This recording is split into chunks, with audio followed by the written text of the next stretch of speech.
What's good, everybody? It's your girl AYOOBROOK, and I'm back with another video. It's the first video for 2019. You heard? Things to do, so get your ass in the car, come through.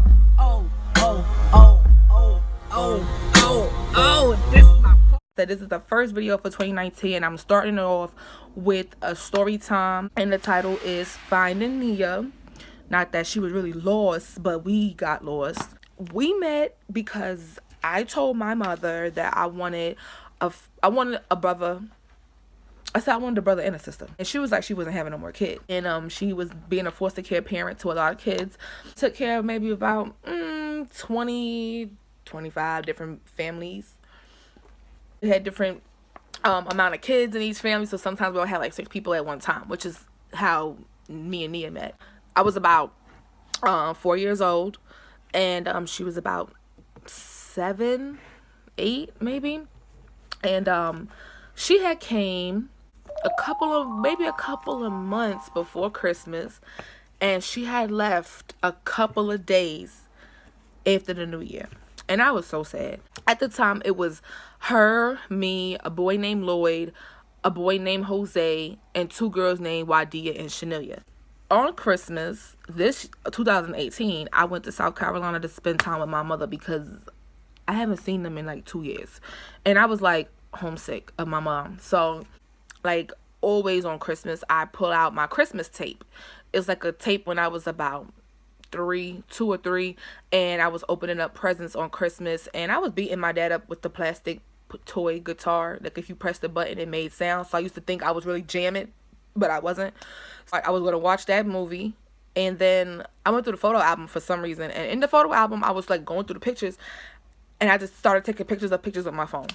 But the pictures that I did get, it was a picture of her, of Nia, at the Christmas tree holding a box or like a doll or something, and she was smiling, and she had a bang, and she had like a pink cushion roller, the old school cushion rollers, the one your mama want to make your bang all curly and the shit be sitting up here instead of just curled up right here. Them rollers. She had that roller in her hair and a side ponytail, and a long pajama gown, and I had on teddy bear pajamas because it was a 2-piece set. And we opened up Christmas gifts. We played with our toys. You know, we had a good time. The New Year came in. My mother threw a party. She threw a party, like a New Year's party or something like that. We was eating the pigs in a blanket. We had chips. We was going ham. A couple days after New Year, when January hit, like I think it was like 1998 now, or one of them. It's like 98 now, and she just like started getting dressed, I believe. And my mom was telling her to make sure she had everything packed and to make sure she had everything with her. I remember my mother saying that Nia was leaving today, or whatever day that was. I was like, why? Why, mommy? Why? I said, but I don't want her to go. I want her to be my sister. She was like, I know, but she's leaving today. She's going home today. I was so sad. I got to the door because I was waiting in the kitchen. The doorbell rung. One of the social workers came. I went to go give Nia a hug. And my mom was like, y'all take a picture. I think she took it the wrong way the first time, so she took it over again. Because back then they only had the Kodak ones or the green and black white ones that you had to turn the thing to and then click the button that came with the film. They don't make them shits no more. We took a picture, and she was taller than me. And she had her arm on my shoulder, and my arm was wrapped around her, and I gave her a hug. When I tell you, I did not smile for that picture. I smiled for every other picture except that picture. I was like this. Just sitting there like that. She's leaving. Like, it's not funny. Like, it's not a good moment. It wasn't something I wanted to happen. So what are you telling me to smile for? So my mother's like, smile, say cheese, Becky, say cheese. I'm like, cheese. Like, that's what you got out of me. That was it. She left, and I never heard, seen, spoke about nothing ever again. Like, ever again. I'm 26. I'll be 27 in March. I went and I posted the pictures on my Facebook page, and I'm like, you know, missing you, wish you was around, wish I could hear from you. About an hour or so later, my mother is yelling up the stairs. Like, Deborah she be drawn. She yelling up the stairs talking about, Becky. Like, like my mom be ODing. She like, I got Nia on the phone. What? What? So I go downstairs to see what she's screaming about. It's Nia. Nia's on the phone. I'm like, my Nia? She was like, yeah. So I'm like, hello? She was like, hey, Becky. I'm like, I really wanted to cry right there, but I didn't. I was a G, okay? I was a G, and I couldn't let my mama see me cry because it was like a dream come true. We talked for a minute. She's like, I'm gonna inbox you my number so you can call me, whatever. So I text her, and she's like, do you prefer to text? We're sending pictures through iMessage. Like, we're sending pictures of what we used to look like and now as a kid. And she's like, oh, you never changed. You still look the same.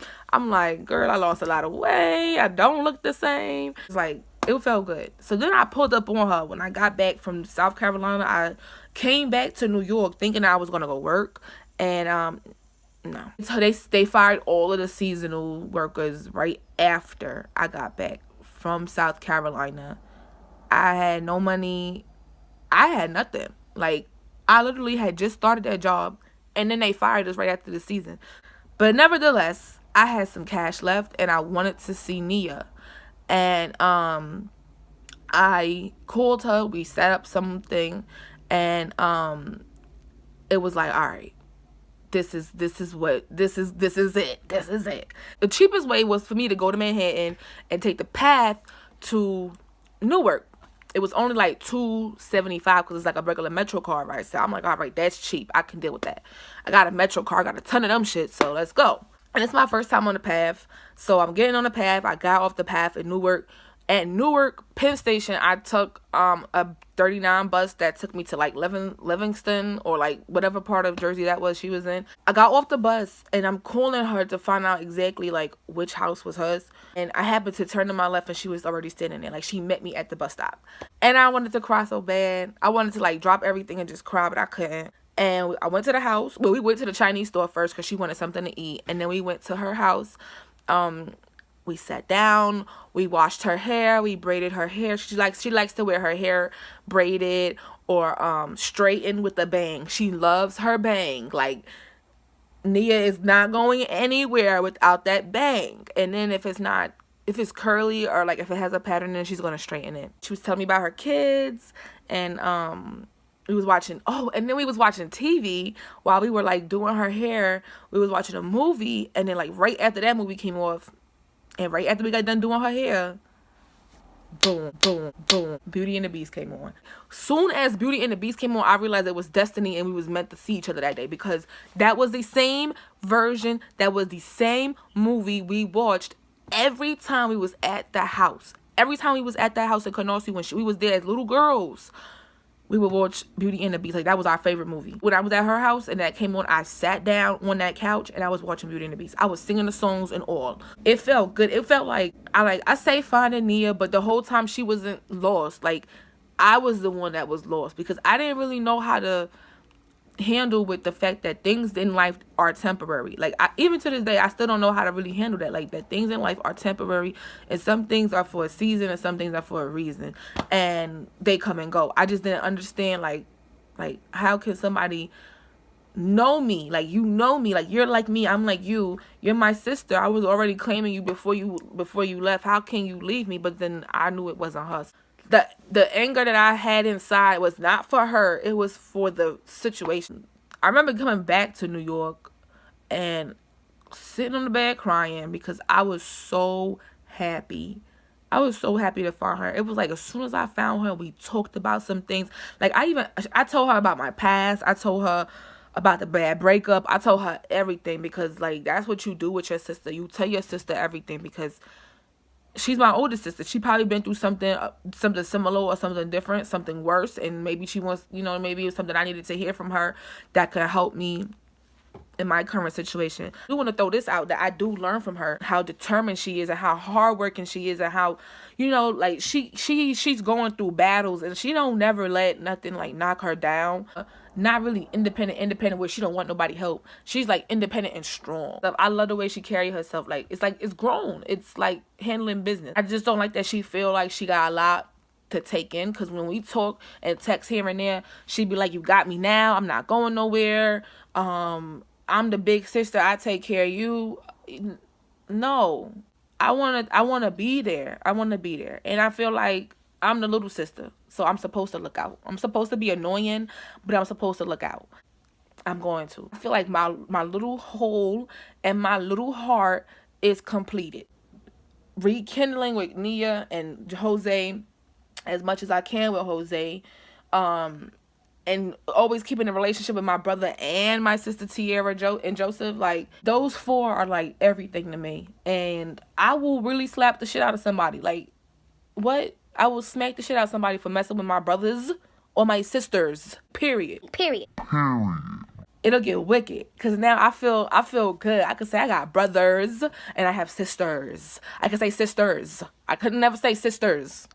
I know my mom was happy too, cause like my mom took care of those kids. Like, she took care of those kids, fed them, clothed them, never mistreated them. Best thing ever. Like, just to find her, it was good because I was empty for a very, very long time. Because it was like, dang, how come my mama keep getting all these kids in the house and none of them want to fucking stay? Like, why I don't never want to stay? But I didn't know it wasn't them. I didn't know it wasn't them. Like, I didn't know they didn't have a say so. I didn't know that they couldn't tell them this, that, and the third. I didn't know. So now that I know, like, and now that I found her, I ain't never letting go. That was me finding Nia, traveling to dirty ass Newark, because Newark is dirty. It smelled like cat piss. The projects in Brooklyn, they smell like cat piss. But why do your outside, like the whole outside of New Jersey, smell like cat piss? Like, dirty little niggas. Like, them, ooh, that was some dirty little niggas. That was finding Nia. I have a video and a few pictures I'm gonna put into the video. Also in the description box, you'll find all my social media accounts, so you can also keep in contact with me through Facebook, Instagram, Snapchat, all of that, Twitter.